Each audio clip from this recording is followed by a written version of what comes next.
വൈകിട്ടൊന്നാകാൻ വേഗം ഞാൻ കാത്തൊന്നു നിൽക്കയാ.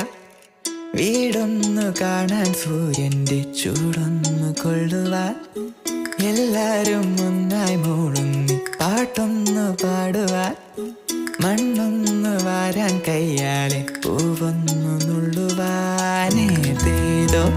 നാളിൽ മൂടുമിരുളിലും അമ്മുമ്മ കാര്യം കേൾക്കുവാൻ പണ്ടേതോ രാജം വാഴും രാജാവിൻ്റെ വീരങ്ങൾ കേട്ട് ചായുവാൻ